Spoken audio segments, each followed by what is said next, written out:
व्हिडिओमध्ये तुम्हाला अक्षय तृतीयेच्या दिवशी पितरांचे पूजन कसे करायचे, म्हणजेच एखाद्याच्या पत्रिकेमध्ये जर पितृदोष असेल तर हा पितृदोष नाहीसा करण्यासाठी कशा प्रकारे पूजा करायची ते मी तुम्हाला सांगणार आहे। तर हा व्हिडिओ शेवटपर्यंत नक्की बघा आणि इतरांनाही शेअर करा। तर अक्षय तृतीया हा 3.5 मुहूर्तापैकी एक पूर्ण मुहूर्त आहे।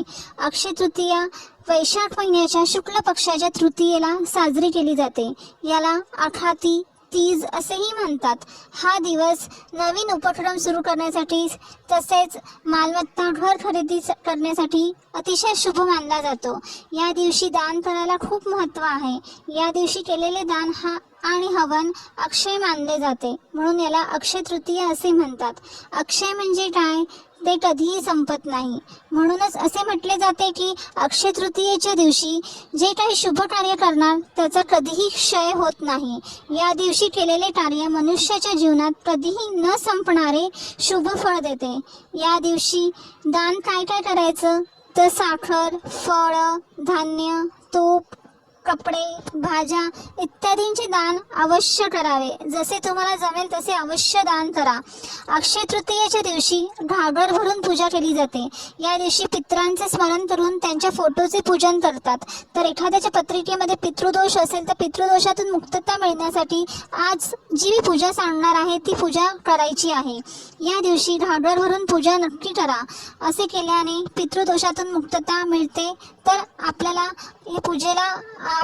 पितरांचा आशीर्वाद सुद्धा भेटतो ह्या पूजेमुळे। तर चला तर मग आपण पूजेला सुरुवात करूया। तर मी या सांगितलं तुम्हाला ही पूजा कधी करायची काय ते तुम्हाला पुढे व्हिडिओमध्ये सांगितणार आहे। तर सर्वात आधी आपण पूजेला सुरुवात करूया। तर त्यासाठी इथे एक पाट घ्यायचा आहे सर्वात आधी आणि पाटावर पांढऱ्या रंगाचेच वस्त्र अंथरायचे आहे। आता पितरांच्या पूजेसाठी पांढऱ्या रंगाचेच वस्त्र घ्यायचे आहे।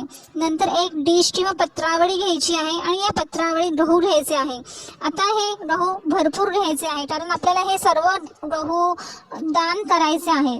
आता ही गहू घेतलेली पत्रावळी पहिले पाटावर ठेवायची आणि नंतर 2 घागर घ्यायचे आहेत, एक मोठी आणि एक छोटी घागर। आता ही मोठी घागर या पत्रावळीवर ठेवायची आहे।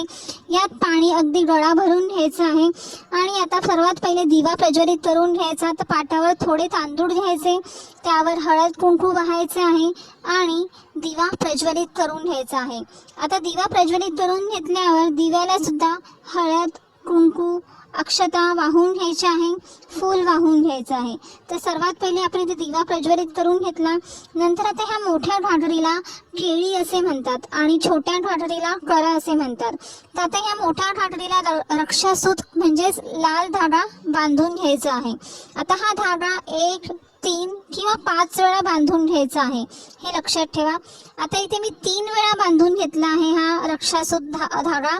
या घागरीला आता 5ही बाजूने हळद कुंकू आणि गंध लावून घ्यायचे आहे। तर बघा मी तुम्हाला सांगते, अशा प्रकारे हळद कुंकू आणि गंध 5ही बाजूने घागरीला लावून घ्यायचे आहे। आता हळद कुंकू गंध लावताना कधी पण खालून वरती लावायचे नाहीये, वरतून खाली लावायचे, हे लक्षात ठेवा। मी लावते बघा, तुम्ही बघू शकता। घागरीला हळद कुंकू आणि गंध लावताना वरतून खाली लावायचं आहे।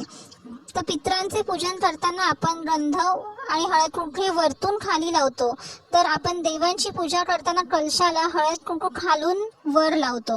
आता या घागरीमध्ये सुपारी, एक नाणे, अक्षता, फूल टाकायचं आहे। आता फूल पण टाकताना त्याच्यामध्ये मी हळद कुंकू टाकून गंध लावून फूल टाकायचं आहे। नंतर यामध्ये घागरीमध्ये म्हणजेच या केळीमध्ये तीळ टाकायची आहे। तीळ अवश्य टाका, हे एक लक्षात ठेवा, तीळ नक्की टाका। नंतर यामध्ये थोडेशा तांदूळ टाकायचे आहे, म्हणजे थोडेसे तांदूळ टाकायचे आहे। आता या केळीवर म्हणजेच या घागरीवर आंब्याची पानं ठेवायची आहे। तर माझ्याकडे इथे ही आंब्याची एक फांदी होती, ही फांदी अशी मी ठेवली आहे। तर ही फांदी ठेवून घेते। तर आता इथे या फांदीवर म्हणजेच या आंब्याच्या पानांवर एक छोटी घागर ठेवायची आहे।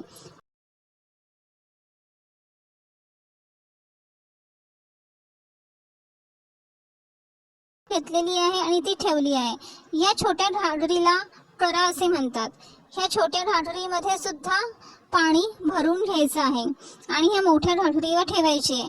आता यात पाणी भरल्यावर या छोट्या घागरीला म्हणजे या कराला सुद्धा रक्षासूत बांधून घ्यायचं आहे 1, 3 किंवा 5 वेळा बांधून घ्यायचा आहे हा रक्षासूत. तर मी इथे 3 वेळा हा रक्षासूत बांधून घेतलेला आहे. आता या छोट्या करात सुद्धा तीळ आणि थोडेसे तांदूळ घालायचे आहे. लक्षात ठेवा, ह्या करामध्ये सुद्धा तीळ आणि तांदूळ घालायचे आहे. आणि नंतर ह्या करावर आंबा ठेवायचा आहे. तर आता मी या करावर आंबा ठेवते आहे. काही ठिकाणी यावर खरबूज म्हणजेच डांगर ठेवतात, तर आमच्याकडे आंबा ठेवतात म्हणून मी इथे आंबा ठेवला आहे. नंतर इथे हार घालून घ्यायचा आहे. आता तुमच्याकडे जशी पद्धत असेल त्या पद्धतीने तुम्ही या घागरीवर फळ ठेवू शकतात. आता हळद, कुंकू, गंध, अक्षता लावून घ्यायचे आहे आणि फूल वाहून घ्यायचं आहे. तसंच मी पाटावर आंबा ठेवलेला आहे, तर आंब्याला सुद्धा हळद, कुंकू लावून घ्यायचं आहे आणि फूल वाहायचं आहे. आता ही मोठी जी घागर असते ती म्हणजे केळी, ही स्त्रियांच्या स्मरणार्थ असते. तर ही छोटी जी घागर असते म्हणजे कळा, हा पुरुषांच्या स्मरणार्थ असतो. तर पूजा झाल्यावर या दिवशी पितृ अष्टक म्हणायचे आहे आणि जो काही तुम्ही नैवेद्य बनवला असेल तो नैवेद्य इथे ठेवायचा आहे. ही पूजा आधी कधी करायची, जेव्हा आपल्या डोक्यावर सूर्य येतो, म्हणजेच या दिवशी दुपारी 12 वाजता ही पूजा करायची असते. या दिवशी दुपारी 12 ते 12:30च्या आसपास पितृ जागृत होतात आणि ते भूतलावर येतात. तेव्हा पितरांना जेवायला घालायचे असते. आपण जे काही आहोत ते त्यांच्यामुळेच आहोत, म्हणून सुखदुःखामध्ये आपल्याला त्यांची आठवण काढायची असते. तर नैवेद्य दाखवल्यावर अगरबत्तीने ओवाळायचं आहे. अगरबत्तीने ओवाळून झाल्यावर नंतर नमस्कार करून घ्यायचा आहे. तसेच या दिवशी नैवेद्य हा एक कावळ्याला खाऊ घालायचा आहे, एक नैवेद्य गाईला खाऊ घालायचा आहे आणि एक नैवेद्य आपण ज्याला पित्तर म्हणून बोलवितो त्यांना खायला द्यायचा आहे. नंतर नमस्कार करायचा आहे. पितरांना पण आपण पित्तर म्हणून ज्या व्यक्तीला आपण बोलवलं आहे त्यांना पण नमस्कार करून घ्यायचा आहे आणि प्रार्थना करायची आहे की माझ्याकडून आणि माझ्या आई वडील किंवा पूर्ण सर्वांकडून जर काही चुकी झाली असेल तर मला माफ करा. तसेच काही करायचे राहिले असेल तर आमच्याकडून करून घ्या. तुम्हाला शांती आणि मोक्ष प्राप्त होऊ दे. अशा प्रकारे या उदक कुंभाची पूजा केल्याने आपले पित्तर तृप्त होतात आणि आपल्याला आशीर्वाद देतात. तर अशा प्रकारे ही उदक कुंभाची पूजा नक्की करा. त्यामुळे पितृदोषातून तुम्हाला नक्की मुक्तता मिळेल. तर आता ही पूजा एक स्त्री सुद्धा करू शकते. आणि एक लक्षात ठेवा, मातीचंच घागर या, दुसरी घागर नाही घ्यायची आहे ही पूजा करताना. आणि हे सगळं तुम्हाला दान करून द्यायचं आहे. तर हा व्हिडिओ कसा वाटला ते तुम्ही मला नक्की सांगा आणि इतरांनाही शेअर करा आणि माझ्या या चॅनलला नक्की सबस्क्राईब करा.